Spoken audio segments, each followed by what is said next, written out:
Yes, good morning everyone. Good morning. आवाज आ रही सबको? देखो, आज हम लोग अपना टॉपिक स्टार्ट कर रहे हैं बेटा। कल हम लोगों ने सेमीकंडक्टर जो यूनिट थी हमारी वो कंप्लीट की थी। हम लोगों ने सोलर सेल एंड एलईडी के बारे में आप लोगों को बताया था। कोई भी अगर 14 चैप्टर से रिलेटेड कोई भी डाउट है किसी को भी तो पूछ लो यहाँ पर। अभी है किसी को डाउट है? नहीं है? तो आज हम लोग अपना चैप्टर स्टार्ट कर रहे हैं ऑप्टिक्स का। इजी चैप्टर है, आप लोगों ने 10th क्लास में भी पढ़ रखा है सबने। काफी कुछ आइडिया है आप लोगों को। आगे इसके अंदर नई नई चीजें कुछ आएगी, वो हम लोग इस चैप्टर में पढ़ेंगे। तो पहले बेसिक्स पढ़ेंगे हमारा 10th वाला, देन उसके बाद अब हम लोग फिर 12th पे मूव करेंगे। तो आप लोगों का सबसे पहले जो चैप्टर है वो है ऑप्टिक्स। ये जो ऑप्टिक्स है इसको 2 पार्ट में डिवाइड कर रहा था आप लोगों के सिलेबस में। फर्स्ट है उसको बोलते हैं ray optics and second part है उसको बोलते हैं वेव ऑप्टिक्स। तो रे ऑप्टिक्स जो है वो एक्सप्लेन करता है फिनोमिनाज ऑफ किस किस के फिनोमिनाज? रिफ्लेक्शन है, रिफ्रैक्शन है, फिर इसमें मिरर के कॉन्सेप्ट्स हैं, लेंस के कॉन्सेप्ट्स हैं। ये सारे जो फिनोमिनाज होते हैं ये रे ऑप्टिक्स पर बेस्ड होते हैं। सेम ऐसा ही वेव ऑप्टिक्स के अंदर आप लोगों के टॉपिक्स जो हैं वो होते हैं इंटरफेरेंस है। इंटरफेरेंस के बारे में हम लोग पढ़ चुके हैं, आप लोगों को याद हो 11th क्लास में 15 चैप्टर था हमारा वेव, उसमें इंटरफेरेंस, बीट्स, स्टेशनरी वेव इनके बारे में हम लोग पढ़ चुके थे। तो इंटरफेरेंस वापस रिपीट होगा आप लोगों का। इंटरफेरेंस है, डिफ्रैक्शन है, पोलराइजेशन है, ये सब हम लोगों को पढ़ना पड़ेगा वेव ऑप्टिक्स में। यस बोलो।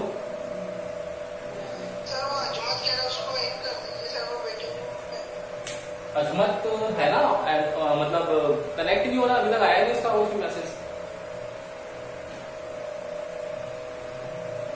अब देखते हैं कब कनेक्ट होगा।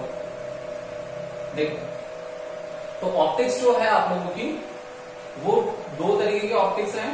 एक है रे ऑप्टिक्स, एक होती है wave optics. Ray optics conclude करती है रिफ्लेक्शन, रिफ्रैक्शन, मिरर, लेंस, इन सब के प्रिंसिपल्स को। एंड वेव ऑप्टिक्स जो होती है वो wave optics interference, diffraction, polarisation इनके कॉन्सेप्ट्स को एक्सप्लेन करेगी। तो आप लोगों के दोनों अलग अलग चैप्टर हैं। ये चैप्टर नंबर 9 है आप लोगों का ray optics, and chapter number 10 है वेव ऑप्टिक्स। तो चैप्टर नंबर 9 रे ऑप्टिक्स और वेव ऑप्टिक्स दोनों मिलाकर के आप लोगों के बोर्ड एग्जाम में 10 to 11 मार्क्स का वेटेज रखते हैं। एंड 10 to 11 मार्क्स बहुत ज्यादा होते हैं, ठीक है ना। तो 10 to 11 मार्क्स, अब आप लोगों के जैसे ही नया सिलेबस आया 30% रिड्यूस वाला, उसके अकॉर्डिंग तो टॉपिक्स और कम हो गए, तो आपको और ज्यादा इंपॉर्टेंट हो गया तो आपका चैप्टर ये वाला। तो 10 to 11 मार्क्स आउट ऑफ 70 फटाफट से मिल जाएंगे आप लोगों को। इसलिए इजी चैप्टर है, अच्छे से पढ़ना है, और ज्यादा कोई ऊपर नीचे नहीं है, इजी डेरिवेशंस होते हैं। तो आप लोगों के सेकंड बुक के चैप्टर्स 11 आपका 12th आइटम हो जाएगा, न्यूक्लियर हो जाएगा, सेमीकंडक्टर हो जाएगा, ऑप्टिक्स हो जाएगा, तो आप लोगों की काफी अच्छी पकड़ हो जाएगी। और लॉकडाउन का फायदा भी हो जाएगा कि डेरिवेशनल पार्ट हम लोग ऑफलाइन मोड में कर लेंगे, और अभी आप लोगों का ऑनलाइन का यहाँ फायदा हो रहा है आप लोगों को। देखो, तो फर्स्ट है हमारा ऑप्टिक्स के अंदर रे ऑप्टिक्स। अब इस टॉपिक को स्टार्ट करते हैं। तो सबसे पहले जो रे ऑप्टिक्स है इसमें डिफाइन लिखनी है हम लोगों को सबसे पहले लाइट की। यस, क्या होती है डिफाइन लाइट की? बता सकता है कोई? लाइट क्या होता है? लाइट की डिफाइन हम लोगों ने 10th क्लास में पढ़ी थी, बताओ। It is the form of energy, light is the form of energy which makes vision possible, which makes vision possible, जो हमें कोई भी दूसरे ऑब्जेक्ट्स को देखने के लिए पॉसिबल प्रोवाइड, मतलब हम लोग उन चीजों को देख सकें। तो अगर हम लोग किसी भी दूसरी चीजों को देख सकते हैं तो किस जरिए देख सकते हैं? एक एनर्जी की फॉर्म से। उस एनर्जी की फॉर्म को यहाँ पर डिस्क्राइब कर रखा है लाइट के जरिए। तो लाइट क्या है? Light it is the form of energy which makes vision possible. अब लाइट के जरिए क्या होता है? तो लाइट के जरिए सबसे पहले रे ऑप्टिक्स की टॉपिक आएंगे, रिफ्लेक्शन और रिफ्रैक्शन। तो सबसे पहला इसमें टॉपिक आने वाला है आप लोगों का, उसकी हेडिंग होगी reflection. Yes, what do you mean by reflection? बोलो, रिफ्लेक्शन क्या होता है? आवाज आ रही सबको? हाँ तो बोलो ना, रिफ्लेक्शन सब जानते हो आप लोग, बताओ क्या होता है reflection? Bounce back of light, है ना? तो वही वाली चीजें हैं। तो देखो रिफ्लेक्शन क्या होगा? रिफ्लेक्शन के अंदर होगा व्हेन ए लाइट रे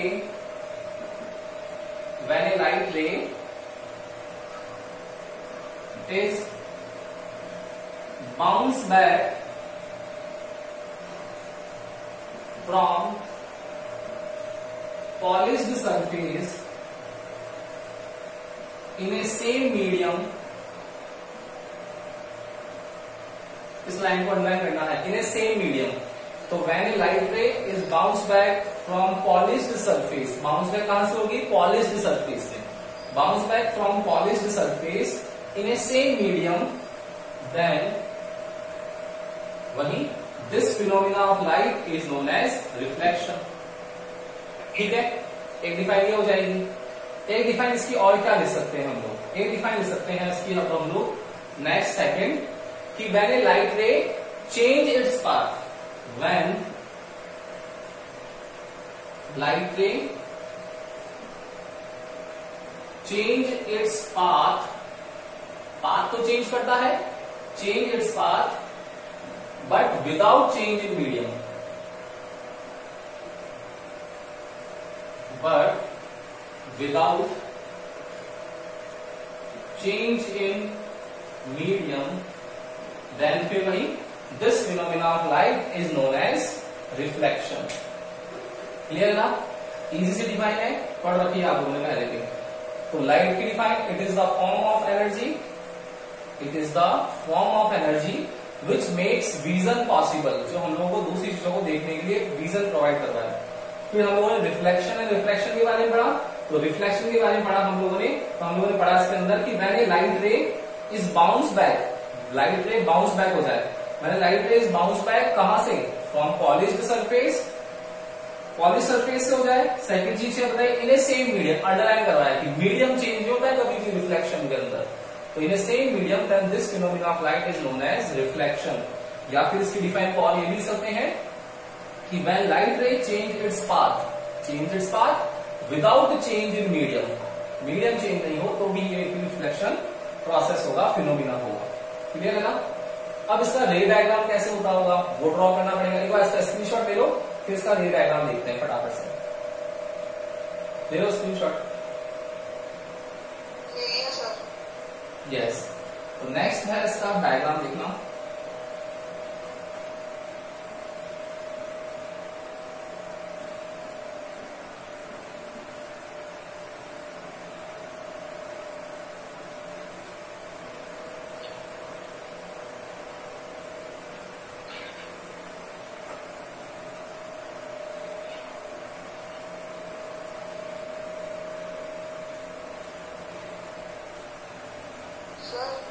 यस सर, एक चीज पूछनी थी सर, इस साल जनवरी में जेई नहीं हुआ था? जनवरी में जेई? तो हमेशा जनवरी में होता है ना जेई, हुआ था नहीं अगले? अभी तक तो पहले मेंस और एडवांस जो बचे हुए हैं अप्रैल के वही नहीं होंगे बेटा जेई के। तो आप लोगों का जो जेई का है पैटर्न, अगर सितंबर में जो डेट आई है 1 to 6 सितंबर, तो अगर उसमें हो गया आपका तब तो वापस कंडक्ट करवा देंगे वो, अदरवाइज नहीं हो पाएगा। ठीक है ना? देखो ये आप लोगों के पास एक सरफेस थी, ये जो ऊपर वाली सरफेस है इस सरफेस को बोलते हैं रिफ्लेक्टेड सरफेस, और ये जो नीचे वाली सरफेस है इस सरफेस को बोलते हैं रफ सरफेस, या फिर पॉलिश्ड सरफेस, पॉलिश्ड सरफेस, ठीक है। तो लाइट रे अगर यहां से आ रही है, ये लाइट रे है, इस पॉइंट ऑफ इंसिडेंस पर, ये जो है पॉइंट, ये क्या है मेरा पॉइंट ऑफ इंसिडेंस, तो ये मेरी कौन सी लाइट बन गई, इंसिडेंट लाइट रे। यहां पर आई है तो इस सरफेस से परपेंडिकुलर ड्रॉ करना पड़ेगा। ये जो परपेंडिकुलर होता है इसको बोलते हैं नॉर्मल, और यहां से बाउंस बैक हो जाएगी। फर्स्ट डिफाइन ये लिखा है बाउंस बैक, सेकंड डिफाइन लिखा है आप लोगों को कि मीडियम चेंज नहीं हो, बस केवल पाथ चेंज हो, तो पाथ चेंज रिफ्लेक्ट होकर इधर चली जाएगी। ये तो जो लाइट आई है, इस लाइट रे को बोलते हैं रिफ्लेक्टेड लाइट रे, रिफ्लेक्टेड लाइट रे, ठीक है। तो यहां पर इसका मीडियम फर्स्ट, ये मीडियम जो है हमारा पॉलिश सरफेस वाला, ये सेकंड मीडियम है, तो मीडियम चेंज नहीं हुआ, ओनली इंसिडेंट लाइट रे ने एंगल चेंज किया, मीडियम सेम रखा और उसमें रिफ्लेक्टेड हो गई। तो एंगल कितना आया वो देखना पड़ेगा। तो जो एंगल होता है वो ऑलवेज मेजर करते हैं विद रिस्पेक्ट टू नॉर्मल। तो नॉर्मल से एंगल किधर चलेंगे, देखो नॉर्मल से मैंने एंगल के लिए एरो लगा दिया, नॉर्मल से मैंने एंगल के एरो लगा दिया। तो इंसिडेंट लाइट रे का एंगल होता है angle of incidence, and reflected light ray का एंगल होता है angle of reflection, which is denoted by i and r. Clear? Now अब इसके रिफ्लेक्शन के रूल्स आते हैं, ये भी आप लोगों का 10th क्लास का ही है सब कुछ, तो 12th का अभी तक आप लोगों ने कुछ पढ़ा नहीं। फिर आते हैं इसमें रिफ्लेक्शन रूल्स। रिफ्लेक्शन रूल्स आप लोगों को पता हो तो दो रूल थे आप लोगों के, एक है फर्स्ट रूल, कौन सा था फर्स्ट रूल बता सकता है कोई मुझे? फर्स्ट रूल है ना, वही वाला सेम चीज कि इंसिडेंट रे उसके साथ में normal and reflected ray all lie in a same plane. देखो ये प्लेन है, इस प्लेन के ऊपर की तरफ देखना, इंसिडेंट लाइट रे, नॉर्मल एंड रिफ्लेक्टेड लाइट रे, तीनों के तीनों एक ही प्लेन में है, वही हमारा फर्स्ट रूल बन गया। सेकंड रूल होता है यहां पर क्या कि angle of incidence should be equal to angle of reflection, angle of i equal होना चाहिए एंगल ऑफ आर के। ये हमारा रिफ्लेक्शन का सेकंड रूल है। सेकंड रूल है आई इक्वल टू आर होना चाहिए। इट मींस अगर यहां पर इंसिडेंट लाइट रे लेट सपोज 50 डिग्री के एंगल पे आ रही है, तो यहां से रिफ्लेक्टेड लाइट रे होनी चाहिए वो भी 50 डिग्री के एंगल पे होनी चाहिए। तो इसका एक कॉन्सेप्ट ये भी बोल सकते हैं हम लोग कि अगर स्पेशल केस में अगर आप लोगों के पास एक सरफेस है, ये पॉलिश सरफेस है, अब अगर लाइट जो है वो लाइट इस सरफेस के परपेंडिकुलर इंसिडेंट हो रही है, परपेंडिकुलर इंसिडेंट हो रही है, तो डेफिनेटली अगर 90 डिग्री पे इंसिडेंट हुई है और अगर ये रूल जो है हमारा बिल्कुल सही है, तो वापस रिफ्लेक्टेड भी क्या होनी चाहिए, 90 डिग्री पे होनी चाहिए। तो जिस सरफेस के परपेंडिकुलर अगर लाइट आई है उसी पाथ पर वापस वो रिटर्न बैक हो जाएगी, उसी पाथ पर रिटर्न बैक हो जाएगी। इट मींस इंसिडेंट लाइट रे और रिफ्लेक्टेड लाइट रे का सेम पाथ होने वाला है। ये केवल एक ही स्पेशल केस है जिसमें इस अकॉर्डिंग यहाँ पर आप लोगों के पास incident and reflected light ray के बीच में 0 एंगल आएगा। अब आप लोगों को ये भी बोलना है कि देखो सर सरफेस से परपेंडिकुलर है तो 90 डिग्री हो गया, नहीं, मैंने क्या बताया, एंगल मेजर करते हैं कहां से, नॉर्मल से, तो इसी नॉर्मल पे आ गया, तो नॉर्मल और इंसिडेंट के बीच में कितना एंगल हुआ, 0, सेम नॉर्मल और इस रिफ्लेक्टेड के बीच में कितना एंगल हुआ, 0, तो incident and reflected light ray के बीच एंगल हो जाएगा कितना मेरा, 0। जहां ये ध्यान रखने वाली बात है, कोई भी यहां ये नहीं बोलेगा कि सर इस डायग्राम के अंदर मेरा 90 डिग्री एंगल सबटेंडेड हो रहा है, तो इसी पाथ पर रिटर्न बैक हो गया। It means angle i equal होगा एंगल आर के, कितना होगा, 0 डिग्री। ये इसका एक स्पेशल केस होगा। बोलो आगे कहानी समझ में आ गई? कोई दिक्कत है तो बोलो उसमें बेटा, नहीं है ना? अब इसकी एक बार स्क्रीनशॉट ले लो इसका भी। अब इसके आगे चलते हैं। फिर मैं आप लोगों को ये स्क्रीनशॉट लेने को ही बोल रहा हूँ और नोट्स की सॉफ्ट कॉपी भी प्रोवाइड करवा रहा हूँ। तो आप लोग नोट्स दोनों से मिला करके आप लोगों को अपने हिसाब से लिखने हैं। आप लोगों की जो भी सहूलियत है उस अकॉर्डिंग आप लोग उसको फॉर्मेशन कर लो। आप लोग सोचोगे कि अगर हम लोग सॉफ्ट कॉपी में पढ़ लें, पॉसिबल नहीं होगा, याद रखना। हार्ड कॉपी हमेशा काम आएगी।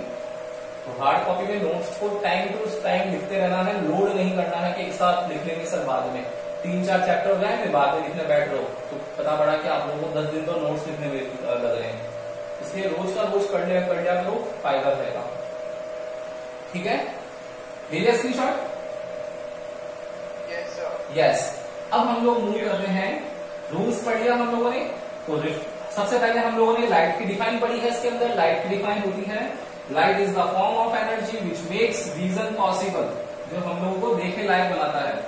सेकेंड चीज हम लोगों ने बोला कि भाई इसके जो दो फिनोमिनाज हैं, एक है रिफ्लेक्शन एंड एक है रिफ्रैक्शन। तो फर्स्ट हम लोगों ने रिफ्लेक्शन ले लिया। रिफ्लेक्शन में हम लोगों ने पढ़ा कि रिफ्लेक्शन में लाइट जो है वो उसका पाथ चेंज होता है, मीडियम चेंज नहीं होता है।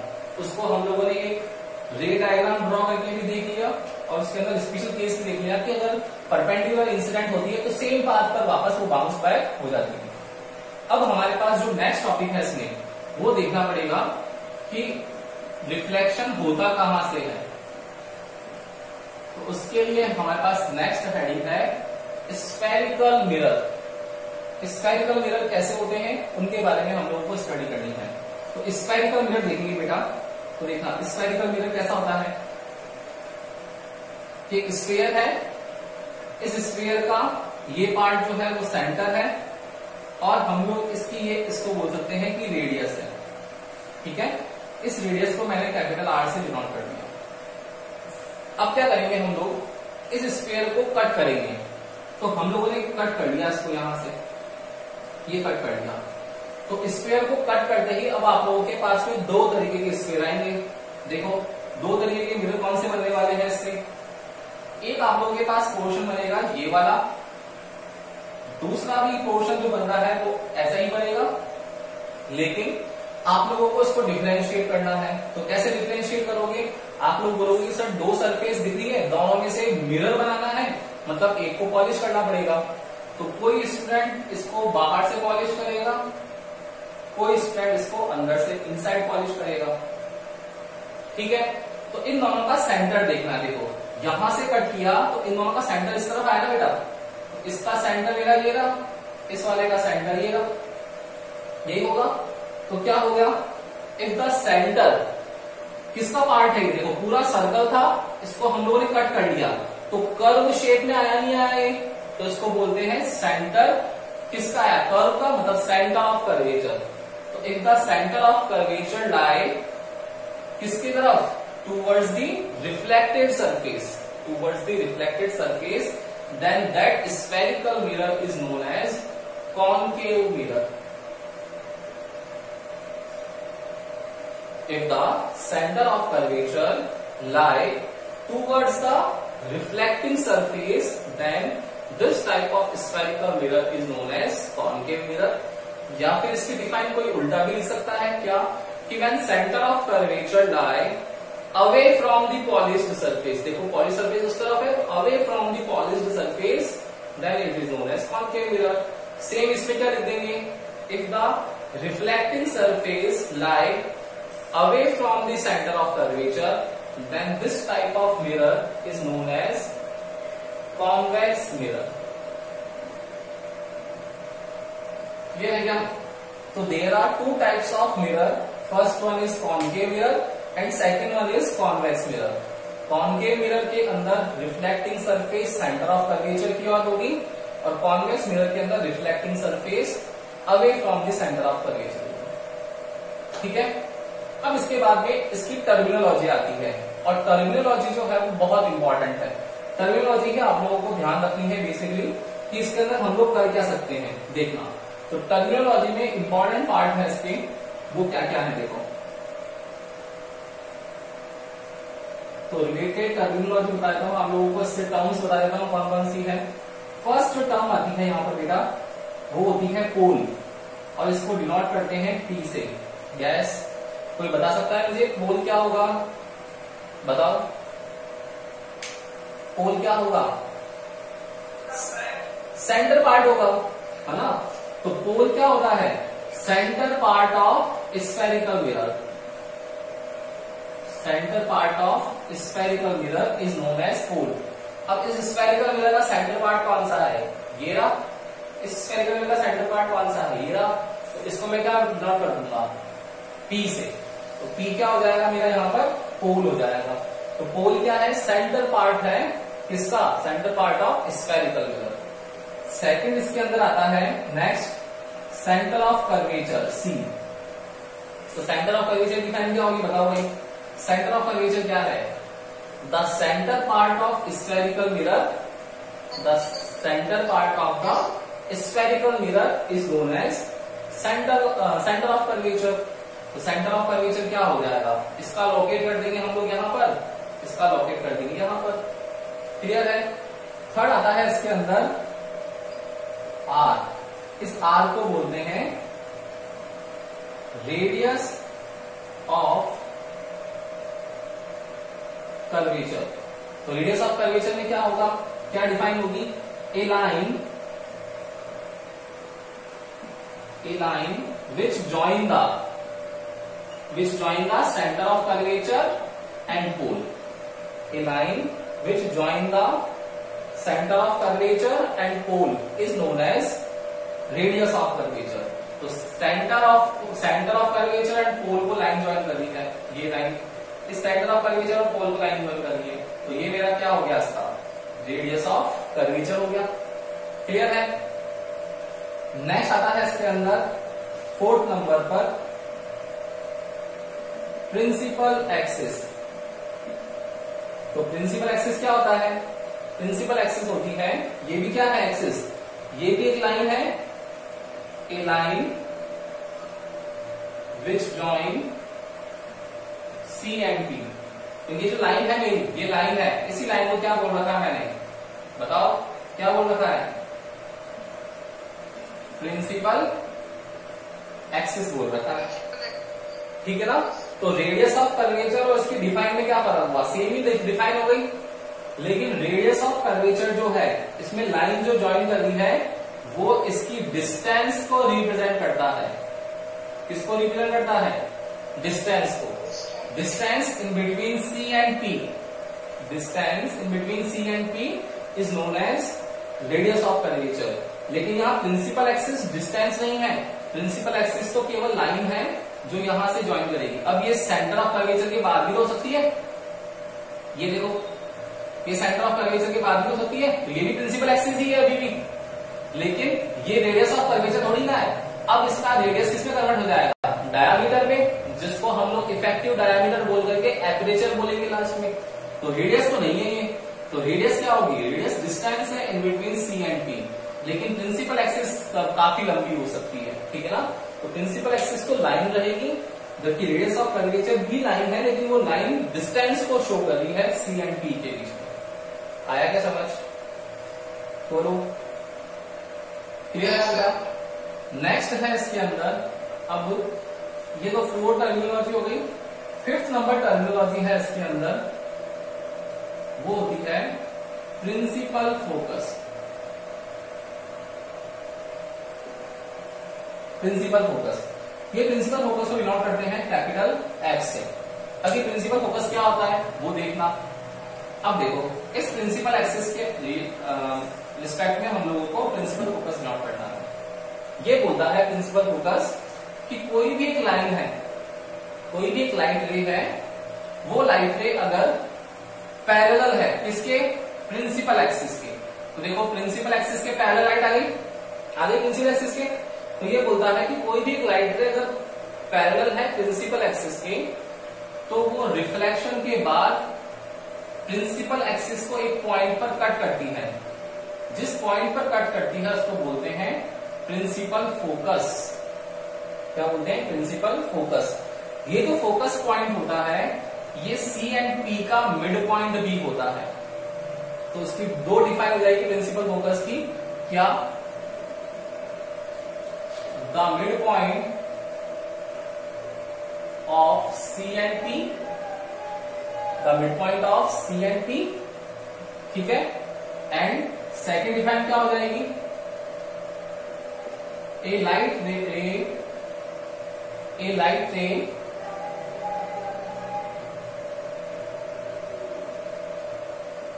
is incident when a light ray is incident on reflecting surface, then it intersects the principal axis on midpoint. That point is known as principal focus, ठीक है। तो प्रिंसिपल फोकस क्या होगा, a light ray is incident on reflecting surface, कभी भी light रे अगर reflect होगी रिफ्लेक्टिंग सरफेस पर जो पैरेलल है प्रिंसिपल एक्सिस के, तो इंसिडेंट होने के बाद रिफ्लेक्टेड होगी, तो रिफ्लेक्टेड कहां पर होगी, रिफ्लेक्टेड होगी तो उस प्रिंसिपल एक्सिस को मिड पॉइंट पर इंटरसेक्ट करेगी, वो मिड पॉइंट मेरा प्रिंसिपल फोकस होगा। इट मींस मुझे आई और आर डिसाइड करना पड़ेगा। तो नेक्स्ट इंपॉर्टेंट है बहुत ज्यादा, जो सिक्स्थ टर्मिनोलॉजी है वो है normal, normal in spherical mirror. अब देखा बेटा, नॉर्मल इन स्फेरिकल मिरर कैसे आ सकता है, तो देखो ध्यान से देखना सब जने। मैं यहां बोल रहा हूं कि अगर ये इंसिडेंट रे है, ये मेरी रिफ्लेक्टेड रे है, तो मुझे नॉर्मल ड्रॉ करना पड़ेगा। तो नॉर्मल क्या होगा, इंसिडेंट रे एंड रिफ्लेक्टेड रे के मिड में से होगा। तो अब जो मेरा नॉर्मल ड्रॉ होगा ना, वो नॉर्मल होगा कैसा, सेंटर ऑफ कर्वेचर से पास होता होगा। मतलब सेंटर ऑफ कर्वेचर से जो पास हुई लाइन है वो मेरा एंगल आई और एंगल आर डिसाइड करेगी। ऑलवेज याद रखने वाली बात है, स्टार पॉइंट है कि सेंटर ऑफ कर्वेचर मेरा एक नॉर्मल जैसे बिहेव कर रहा है। इट मींस अभी देखा था 90 डिग्री वाला केस, मतलब सेंटर ऑफ कर्वेचर से कोई लाइट जाएगी तो उसी पाथ पर वापस वो बाउंस बैक हो जाएगी, सेम पाथ पर वो रिफ्लेक्ट होके आ जाएगी। तो सेम पाथ पर अगर रिफ्लेक्ट होके आ जाए, इट मींस वो क्या है, वहां पर एक नॉर्मल जैसे बिहेव कर रहा है। और नॉर्मल जो है वो मेरा कहां से पास हो रहा है, सेंटर ऑफ कर्वेचर से। तो सेंटर ऑफ कर्वेचर से पास होने वाला नॉर्मल होगा, ये याद रखना। कभी भी हम लोगों को कॉनकेव मिरर, कॉन्वेक्स मिरर के डेरिवेशंस प्रूव करने पड़ेंगे। आप लोगों के 10th क्लास में फॉर्मूला था 1/f = 1/v + 1/u। केवल आप लोगों को फॉर्मूला दिया था, आप लोगों को कोई प्रूव नहीं कर रहा था उस फॉर्मूले को। अब हम लोग प्रूव करेंगे 12th क्लास में। तो जब प्रूव करेंगे तो हम लोग उसके अंदर नॉर्मल ड्रॉ करेंगे। तो हमेशा याद रखना, नॉर्मल कहां से पास होगा, हमेशा सेंटर ऑफ कर्वेचर से पास होगा। आगे के समझ बोलो, यस और नो, ठीक है ना, यस। नाउ तो नॉर्मल हो गया। अब इसके अंदर आता है फोकल लेंथ, 7th पॉइंट है इसका फोकल लेंथ। तो फोकल लेंथ भी क्या होगी, डिस्टेंस होगी। डिस्टेंस है किस किस के बीच में, डिस्टेंस है in between principal focus and pole. तो प्रिंसिपल फोकस एंड पोल के बीच में जो डिस्टेंस होती है उसको डिनोट करते हैं फोकल लेंथ से। और फोकल लेंथ को लिखते हैं स्मॉल एफ से, एंड प्रिंसिपल फोकस को लिखते हैं कैपिटल एफ से। तो स्मॉल एफ हो गया फोकल लेंथ, एफ और पी के मिड पॉइंट पर फोकल लेंथ आएगा आप लोगों का। तो सेम क्या हुआ, रेडियस ऑफ कर्वेचर भी क्या है, डिस्टेंस है। फोकल लेंथ भी क्या है, डिस्टेंस है। रेडियस ऑफ कर्वेचर डिस्टेंस है किस किस के बीच में, सी एंड पी के बीच में। फोकल लेंथ डिस्टेंस है किसके बीच में, एफ एंड पी के बीच में। और आप लोगों ने ये भी बोल दिया कि प्रिंसिपल फोकस मिड पॉइंट होता है। तो मिड पॉइंट होता है, इट मींस जो रेडियस ऑफ कर्वेचर है मेरी आर, ये टोटल आर, तो ये मिड पॉइंट है, तो उसका 2 टाइम्स होगा या नहीं होगा। तो r = 2f होने वाला है या नहीं होने वाला है, बिल्कुल होने वाला है। क्लियर है क्या, आया समझ में। और लास्ट टर्मिनोलॉजी है इसके अंदर बेटा एपरेचर। एपरेचर, एपरेचर क्या होता है, effective diameter, effective diameter of reflecting surface. आप लोगों ने फोन सब चलाते हो टच स्क्रीन वाले, तो उसमें आप लोग उसकी जब फीचर्स चेक करते हो तो उसमें देखते हो कि उसका एपरेचर कितना है, देखते हो ना। तो एपरेचर क्या डिसाइड करता है कि ज्यादा मेगापिक्सल का कैमरा होगा तो उसका एपरेचर ज्यादा होगा। क्यों? क्योंकि उसका रिफ्लेक्टिंग सरफेस एरिया ज्यादा होगा। देखो जैसे ये रिफ्लेक्टिंग सरफेस एरिया है, ये वाला है रिफ्लेक्टिंग सरफेस वाला। अब मैंने इसको बना दिया केवल इतना सा, तो ये कम डिस्टेंस से देख पाएगा। मैंने बना दिया इसको बड़ा, तो ये ज्यादा डिस्टेंस से देख पाएगा। यही तो होगा, मतलब एपरेचर क्या है, इसका एरिया डिसाइड करता है। तो इफेक्टिव डायामीटर है पूरा, इसका पूरा पोर्शन है। तो effective diameter of the reflecting surface, reflecting surface का जो इफेक्टिव डायामीटर है वही मेरा एपरेचर है।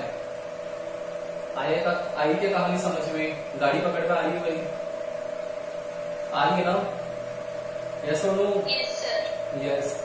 तो अब हम लोगों ने क्या क्या पढ़ लिया एक बार रिवीजन करते हैं, क्योंकि थ्योरी चैप्टर है, एक बार रिवीजन करना जरूरी है।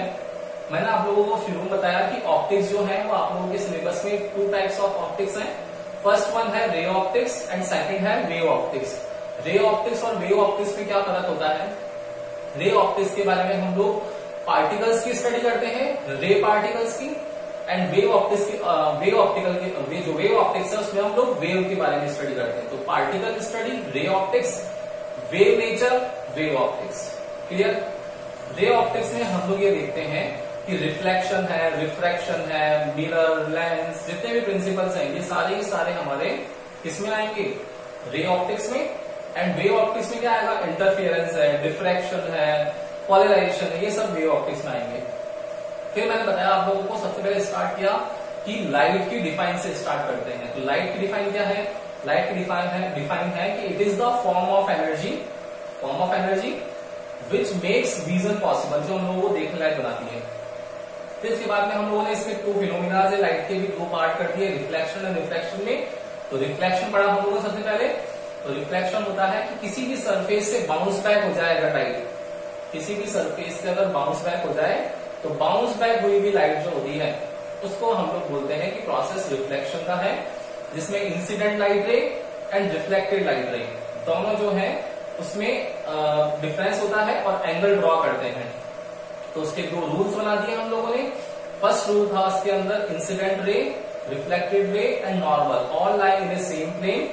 एंड सेकंड था उसके अंदर कि angle of incidence should be equal to angle of reflection, angle i equal to angle r. इसका स्पेशल केस देखा था कि अगर लाइट जो है वो सरफेस के परपेंडिकुलर ही आ जाए, मतलब इंसिडेंट रे एंड रिफ्लेक्टेड रे का जो एंगल है वो 0 डिग्री हो जाए, तब जो लाइट है वो वापस उसी पाथ पर चली जाएगी। फिर हम लोगों ने इसकी टर्मिनोलॉजी देखी स्फेरिकल मिरर की। तो स्फेरिकल मिरर हम लोगों ने देखा कि पॉलिश करना है, एक तरफ बाहर की तरफ कर दो तो कॉनकेव, एक बार अंदर की तरफ कर दो तो कॉन्वेक्स। टर्मिनोलॉजी पहला पढ़ा हम लोगों ने पोल होता है mid point, centre point of the mirror. फिर centre of curvature, spherical mirror का सेंटर।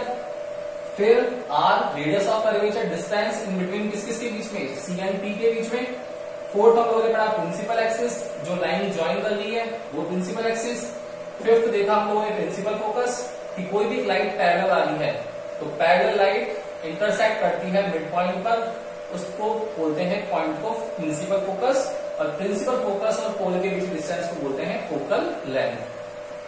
फिर देखा नॉर्मल, कि सेंटर ऑफ कर्वेचर से जो पास होता है वो ऑलवेज नॉर्मल होता है।